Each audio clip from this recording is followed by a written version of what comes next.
That's it. All right. So we've been dwelling on Mishnah 15 in my edition, chapter 3. This is Rabbi Elazar Hamodai. And we talked a little bit about the first couple of examples of behavior that he finds terribly objectionable, and that he thinks is just so bad that a person who's involved in this, hold on a second.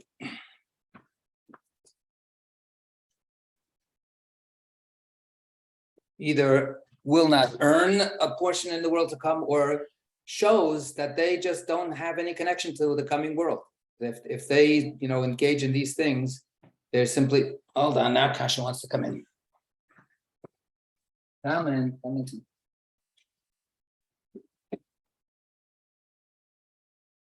There's always someone who comes in late. So we did the first couple of examples, and they had to do with ritual, right? They had to do with sacred objects and sacred times, and not treating them with due respect and reverence, and so on. Then the third one is the person who embarrasses, shames another person in public, right? Who causes that person to feel bad with other people looking on. That's malbin pnei chaveiro barabim. And the literal, so we have different translations, puts his fellow person to shame, embarrasses somebody in public. The Hebrew phrase is an interesting phrase. The Hebrew phrase is who whitens the face of their fellow. In other words, a person who causes the person's face, all the blood to just like drain out of a person's face. So that's what's because of the humiliation and distress that they feel. So this is the third example of terrible behavior. And as we see, this is an example that comes from interpersonal relations. It's not about anything having to do with Jewish ritual. There's nothing Jewish about it. It's simply one person being nasty to another person, but not just being nasty to another person in public, right? That other people will see this. And that's, of course, one of the things that concerns so many of us, so much of the time, which is, how do we look to other people, right? How are we accepted in the group? How are we accepted in our community? What's people's opinion of us, or what's people's view of us? So when a person, if I'm in private and I say to somebody, you're a terrible person, I hate you. So that's bad enough. That's crummy. But if nobody else is around, it's basically between me and that other person, right? But when the person that you're attacking is being attacked with other people looking on, then their standing in the community is undermined, and their own feeling is a feeling of powerlessness, a feeling of being exposed to other people's derision or to other people's lack of respect, because you're afraid that other people will share that person's viewpoint. They'll be persuaded by that other viewpoint, and then you're lost. So it's a terrible thing to do, and it has to do with the individual and the community, and how you have you who have engaged in this behavior, you've done such a terrible thing. I want to point out that one of the great commentators on Pirkei Avot is Rabbeinu Yonah of Gerona. He was a medieval sage who was one of the pillars of the tradition in Judaism of teaching proper ethical behavior. And he wrote a classic called Shomrei Tshuva, a book about repentance and about how a person should mend their ways. And he was somewhat of a mystic also. And he wrote a very important commentary on Pirkei Avot because this was right up his alley. This was so many different teachings that had relevance to how we should live as moral, ethical people with each other. So he points, but he was also a great scholar in everything. He knew Talmud backwards and forwards. He knew Jewish law. So he points out. He says that we have a very famous law that many of us know, which is that saving a life is more important than any of the other mitzvot. So we know that in a positive way, but we also know it in a negative way, right? The negative way is that if you are told to hurt somebody, to kill somebody, for instance, then you're not allowed to do that, even at pain of yourself dying. If a person puts a gun to your head and says, here, I'm going to kill you unless you kill that other person, so then, well, saving a life is important, right? It contradicts all other mitzvot. So if the person says, I'm going to kill you if you don't break Shabbat, save your life. Well, what if the person says, like I said, if you don't kill that person, that's another sin. If you don't kill that person, I'm going to kill you. So what's the law? The answer is that you let yourself be killed. You're not allowed to kill the other person to save your life. So, which is different than killing another person to save somebody else's life. But that you can do. But when you are going to be the active murderer, since one life or another is going to be lost, it's better for you not to be the murderer. So you have to let your life be sacrificed rather than commit murder. So this is one of the exceptions to the rule that saving a life per se just pushes away every other sin. So Rabbeinu Yonah says that in Hebrew, what this is called is shvichut damim, bloodshed, spilling blood. You're not allowed to spill blood, period, even if it means that you have to give up your own life. So what Rabbeinu Yonah then says is, what happens here when you embarrass someone? You are shedding their blood because you are causing their blood to drain out of their head. You are whitening their face, which is a corollary of spilling blood.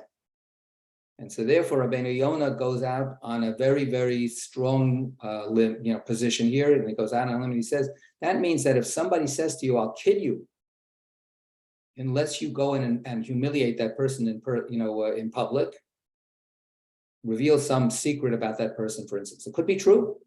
Some secret about that person that will humiliate them and destroy their reputation. You're supposed to run away from that in the same way that you would run away from murder. So this is his comment on this teaching. Jen. So I have a question of when this actually came up in a subreddit today. Like someone felt humiliated because she had really mistreated a cat, and her friend rescued it from her. He took it and he thought that she just couldn't take care of it and she wasn't going to get any more animals, so it was just between them. But then it turned out the real reason she wanted to give away the cat was to get a new kitten. So he did tell all their friends, and he called up animal shelters, all the surrounding animal shelters, to warn them, say, do not, this cat has been neglected, don't give her another kitten, etc., etc. So I mean, and I can see of lots of other situations like that. It's like, oh, this guy is a serial cheater, so you really might want to think twice about getting involved with him and making sure all your girlfriends know that. Like, there's a lot of situations where, yes, it will humiliate someone, but there's stuff that should be known, and people should be forewarned. So what happens in those situations? So that's a hard question. It's an important question, and what you're bringing up, as you say, is you're bringing up the further harm that this person might do. That's a different story than simply just embarrassing the person. Then there is, and everything is, it's hard to weigh different things, but if it's to prevent that person from harming the easy one is somebody else. Then there are ways that you should try to investigate about how to try to convey that information. And the question is whether you need to do that in public. If, for instance, you know that this person is, like you say, a serial cheater, and now you know that your friend is going out with them, then talking to your friend in private, is a different question than putting on Facebook, I know that this person is an SOB and terrible and so on and so forth. So the question is, what do we need to do? Even when I mentioned before that you're allowed to kill somebody to save somebody else's life. Not your own, but somebody else's life, right? But that's also limited. If I can neutralize the person who's running after, somebody's running after somebody else with a knife and is going to kill them. If I can shoot their kneecaps out, I'm a really good sharpshooter, or I can just trip them, or I can hit them over the head and knock them out. If I could do that and instead I kill them, then that's not allowed. In other words, the point is save the other person's life, but save the person's life with the appropriate measure, up to and including killing that person, but only if that's what it's going to take. So it's a very hard moral calculus to make, and it's a very hard practical, set of circumstances that you need to weigh. But preventing harm is a legitimate reason to act, for sure. So then, each such situation is complicated and each situation is unique. So that's where I would just approach it from. Yeah. All right. So that's. Can I just follow up on that? Sure. I'm just to piggyback up on what Jen was saying. I'm thinking about this in terms of journalists who might talk about, and publish something about what, say, some politicians are doing, fraud or things that are not consistent with what politicians should be doing, but at the same, and that might be considered an okay, even though it does humiliate or shame that person, but just revealing another some embarrassing facts about a famous person when that's not going to have any impact on anyone else's life would not be okay. Right. I mean, unfortunately, we live in this saturated culture, with social media, where this is the lifeblood of all these communications. It's just everybody likes to do the gotcha, and everybody likes to get the scoop on somebody else, and we engage, tragically in a one-upmanship, of how can I prove my worth by destroying your worth, or by showing people that I can destroy somebody's worth. And that's a sickness. We have a sick culture. We have a sick society right now, and it's a terrible plague that we're in right now. And it makes the calculations, the fine, nuanced calculations that I was mentioning just a second ago, it makes them, almost impossible to appreciate, because nobody wants to hear about it.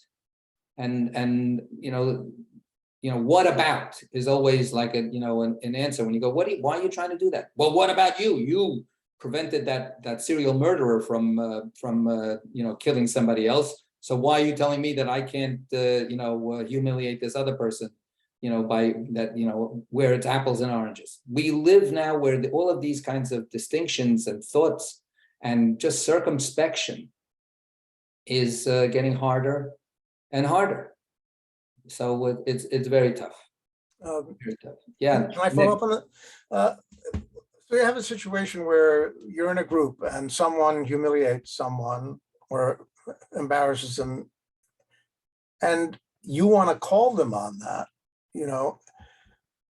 which raises the prospect of humiliating and embarrassing everybody in a way, or elevating it. I mean, how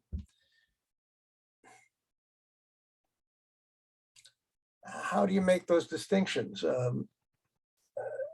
I mean, you were talking just before about, let's say a journalist who got you, right? And so there's an element of feeling good in that he's revealed something that was wrong, but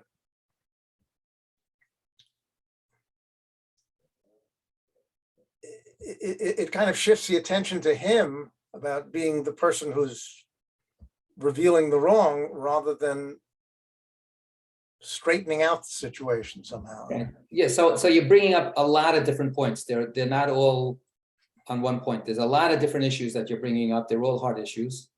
But I want to respond first by saying that when you embarrass embarrassing somebody in public doesn't necessarily mean that you're showing people that they did something wrong. People can be embarrassed by, telling them what their income is. There's nothing wrong with somebody, earning less than the other person, Right. but social, views, create embarrassment that doesn't necessarily have to do with the fact that the person was guilty of doing something wrong. So that's also part of this, that it's not as simply of the righteousness of pointing out, how bad that other person is. It's trying to make the other person small, in everybody else's eyes.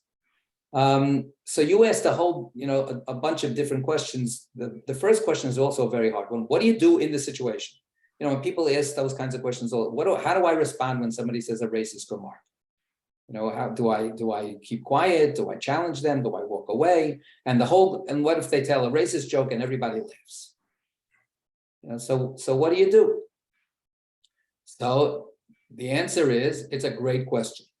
That's I have the answer. But I Jen have an has a answer for better that answer. one. Actually, I got from Reddit Hive Mind also, but it's a perfect answer. I'm sorry, why is that funny? I don't get it.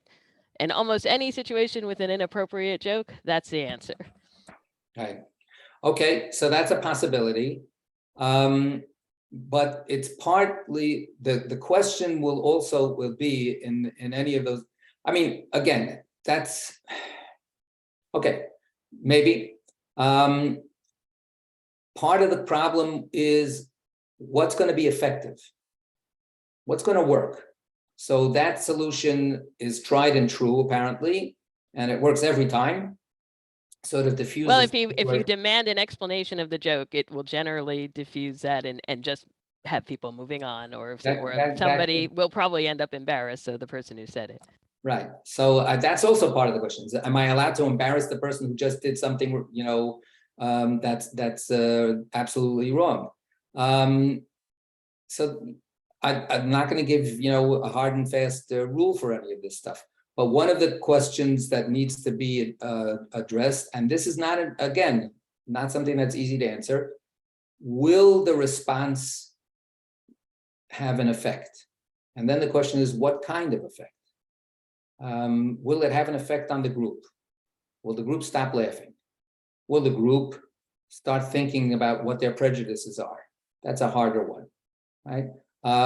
Will the group turn on you and decide, oh, look, there's that person that's like some, goody-goody, with no sense of humor whatsoever, part of cancel culture, God forbid, which is the greatest scourge of the entire world. Forget about how many millions of people are dying, but cancel culture, oh my God.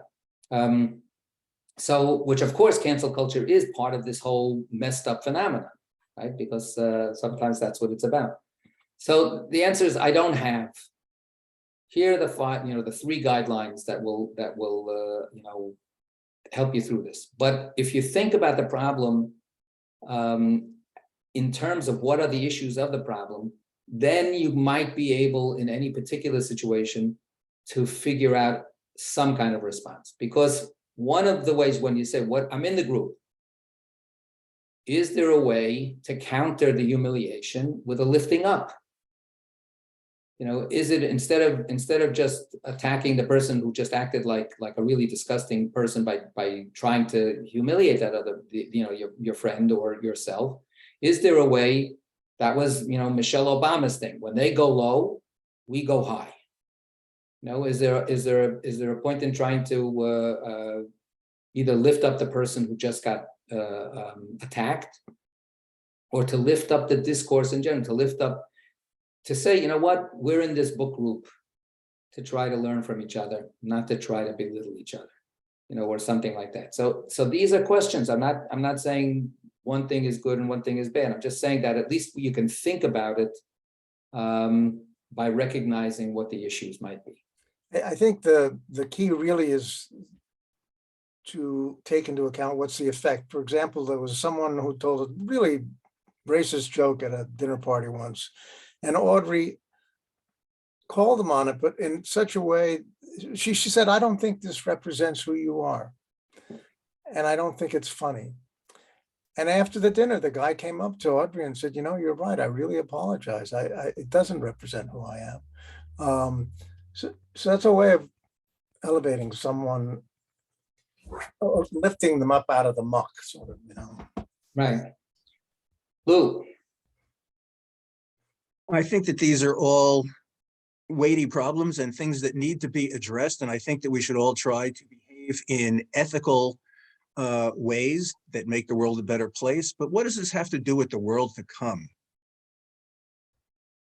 So why is it this is what we should do because we're here now? This is what we should do. Okay, so that's, we touched on this before, and I sort of tried to give a little quick slide through that thing when I said that there are two ways to think about what does it mean the person has no portion in the world to come. The world to come, or another way of translating it is the coming world. And the world to come sounds like the world that will come eventually, right? The future world. So that future world is either, the life after death, heaven, when the Messiah comes down in the future, some perfect, wonderful world that will eventually come. And you have to earn credits for it. And, if you don't have enough credits, you don't get in. So one of the things that Rabbi Lazar Modai says is, you may have a lot of different credits. It says at the end, you've got Torah, you've got all the things that you've done. You've endowed hospitals and libraries and cultural institutions, but you're an SOB and you treat all your employees horribly and you embarrass them in public. Guess what? You're not buying your way into heaven, right? That would be one way to think of it. The other way to think of it is, the translation is the coming world, which means the world that is always arriving. The world coming in the sense of present perfect. And that world is the world of the spirit that keeps this world that you mentioned, the world that we're in, that keeps this world alive, that sustains this world. That's the life force. We call God Chei Ha'olamim. God is the life force of all worlds. So that would be that you don't get what makes the world go round. You have no portion. You just simply are divorced from understanding what keeps us alive. We make a prayer these days. We started with when the attack on the invasion of Ukraine happened. When we finally started saying the prayer, the prayer for peace that's been in our Siddur all the time, and we used to not do it because God forbid, it might make the service longer. And but now I feel it's important because we got to say something. So we say it, and in that prayer, it says we've not come into this world to hurt, to destroy. We've come into this world, right, to serve, to labor, and to love. That's the coming world. That's the world that you come into. So that is this world, but it's this world as a living world, as a world that actually constantly is happening. Does that address what you're asking about? I think that's a good take on it. I think also, if you think about the world to come, it's also your reputation or what people think about when they think of you. So Lou muttered the Sackler family as you were talking. Exactly. And here they gave all kinds of money. They had their name on buildings and what have you. But now look what they're going to be remembered for, because they were greedy. and they disregarded human life so that they could make more money, Right. as if the other things that they did were all that people would think about. And so that I think about that when I that also relates to the notion of the world to come. Right. So unfortunately, that example is such a horrific example because Extreme. it's a self-contradiction. On the one hand, they're paragons of all goodness. On the other hand, they're making money out of killing people. So that's like real bloodshed. So that's what Rabbi Elazar Modai says is, even when we say in public, it doesn't necessarily mean that anybody picks it up. All the harassment situations that now slowly are coming out, they were in public. They were in public, a hostile work environment that people had, the kinds of institutional cultures where it was just taken for granted that people could be treated like dirt. That didn't make it okay. People were humiliated in public, but behind the facade of an institution, and it didn't get out.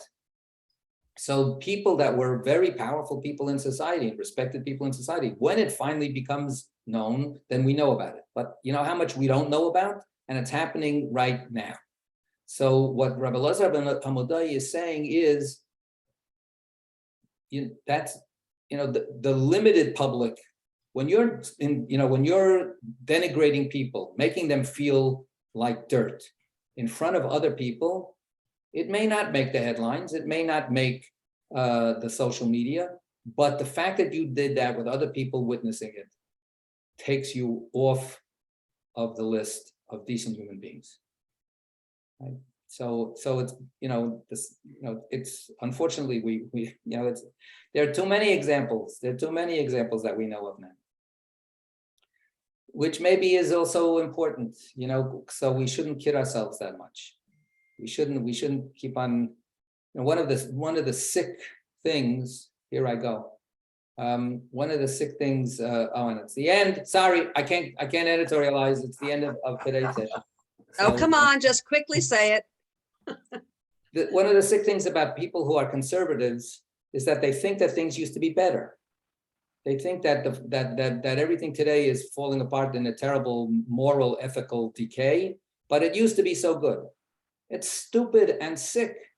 All that was better about before was that the people who had privilege were insulated from the evil and from the sickness. The only difference between now and then is that now we're a little more aware. And that's the problem. I was reading a headline. There was just this Jewish conservative group called the Tikva Fund. And they had DeSantis was one of their keynote speakers from Florida, the governor.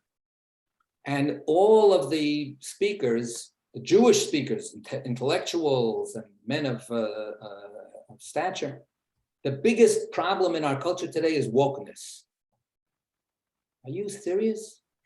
That's the problem? That we actually are more aware of our problems? That's the problem? So that's the problem.